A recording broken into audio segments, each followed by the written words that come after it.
मित्रांनो नमस्कार. कायदेशीर माहिती देणाऱ्या माझ्या YouTube चॅनलमध्ये तुमचं स्वागत आहे. आजचा विषय हक्क सोड पत्रासाठी काय करावं आणि खऱ्या अर्थाने काय करू नये याची आज माहिती घेणार. जेव्हा एखादी व्यक्ती मरण पावते आणि त्याच्या नावावरती समजा फ्लॅट असेल, मालमत्ता अस्तित्वात असते, अशा वेळेला त्याच्या किंवा तिच्या वारसांकरता उपलब्ध असणारी सर्वोत्तम जो पर्याय उपलब्ध आहे तो म्हणजे रिलीज डीड, ज्याला आपण हक्क सोड पत्र म्हणतो. जर सगळ्यांमध्ये एकमत नसेल तर अवघडच आहे.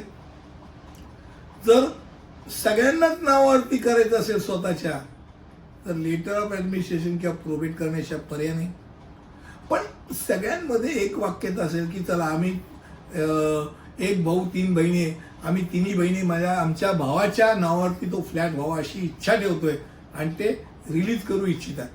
अशा वेळेला सर्वात महत्त्वाची गोष्ट जी केली नाही पाहिजे ती पहिल्यांदा सांगतो, ती म्हणजे आपणहून त्या शेअर सर्टिफिकेटवरती नाव चेंज करून टाकू नका. कधी कधी नॉमिनेशन पण केलं असतं. सोसायटी कधी कधी चक्क डायरेक्ट नावावरती करून टाकते त्या मुलाच्या, आणि मग एकदा नावावरती काढल्यानंतर ते रिलीज देऊ शकत नाही किंवा सगळ्यांची नावं चढवून टाकते.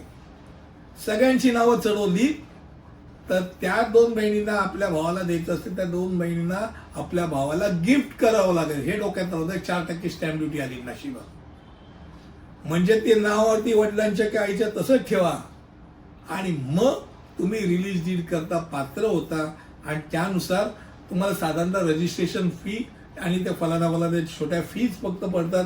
तुम्हाला खऱ्या अर्थाने तसं बघायला गेलं तर प्रामुख्याने जी स्टॅम्प ड्युटी म्हणतो आपण, 200 रुपये का स्टॅम्प ड्युटी, 2 स्टॅम्प ड्युटी, 1%, 2%, ह्या स्टॅम्प ड्युटी पडत नाही.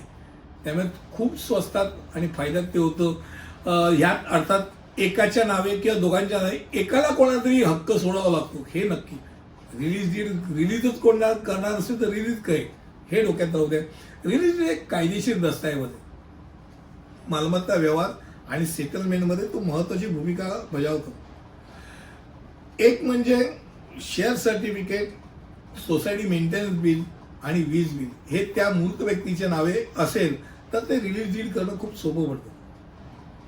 औपचारिक करार असतो ज्यामध्ये एकाला मला इंटरेस्ट नाही असं नक्की म्हणणं असतं, पण तरीही ते सब रजिस्ट्रारकडे रजिस्टर करून घेणं आवश्यक आहे, हे डोक्यात राहू द्या. रिलीज डीडमध्ये मालमत्तेतील हक्क, शीर्षक, मला हस्तांतरण जे करायचं ते सगळं समाविष्ट असतं.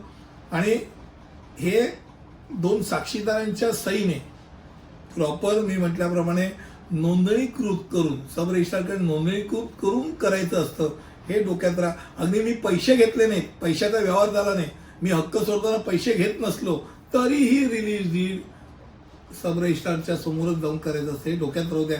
हक्क सोडपत्र करताना काय करावं आणि काय करू नये याची थोडक्यात आज माहिती दिली. पुढच्या व्हिडिओमध्ये असंच काहीतरी घेऊन येईल. इथपर्यंत इथेच थांबतो. धन्यवाद.